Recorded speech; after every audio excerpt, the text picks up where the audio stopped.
প্রস্তাবিত বাজেটে তামাকজাত পণ্য, বিলাসবহুল সামগ্রী এবং আমদানি নির্ভর বিদেশি খাদ্যপণ্যের দাম বাড়তে পারে, আর দাম কমতে পারে ধান, চাল, গম, আলু, পেঁয়াজ, রসুন, আদা, লবণ, চিনি ও ভোজ্য তেলের।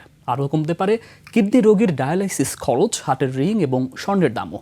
বিস্তারিত শাকির আরজু রিপোর্টে। প্রস্তাবিত বাজেটে চাল, ধান, গম, আলু, পেঁয়াজ ও ভোজ্য তেল সহ ৬০টি পণ্যের ওপর আমদানি কর কমতে পারে। প্রস্তাবিত বাজেটে সার ও কীটনাশকের ভ্যাট ও কর সম্পূর্ণ প্রত্যাহার করা হতে পারে। শিল্পের কাঁচামাল আমদানিতেও কমতে পারে শুল্ক। কৃষি পণ্যের বহুমুখীকরণ কার্যক্রম জোরদার করা হয়েছে। নতুন অর্থবছরের বাজেটে কিডনি রোগীদের ডায়ালাইসিস খরচ কমানোর প্রস্তাব করা হয়েছে। আরও আছে ক্যান্সার রোগের ওষুধের কাঁচামাল, হার্টের রিং ও চোখের লেন্স।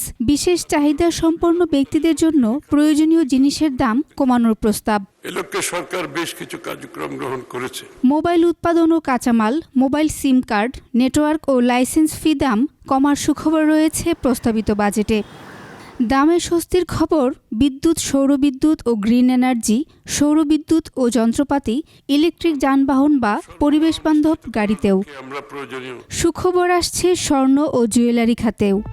এদিকে তামাকজাত পণ্য, অ্যালকোহল ও পানীয়র দাম বাড়ানোর প্রস্তাব করা হয়েছে প্রস্তাবিত বাজেটে।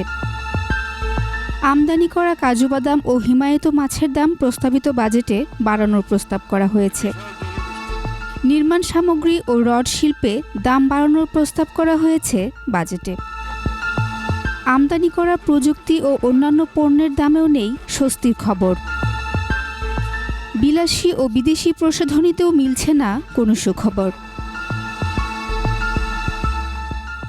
শাকিরা আরজু, একুশে টেলিভিশন, ঢাকা।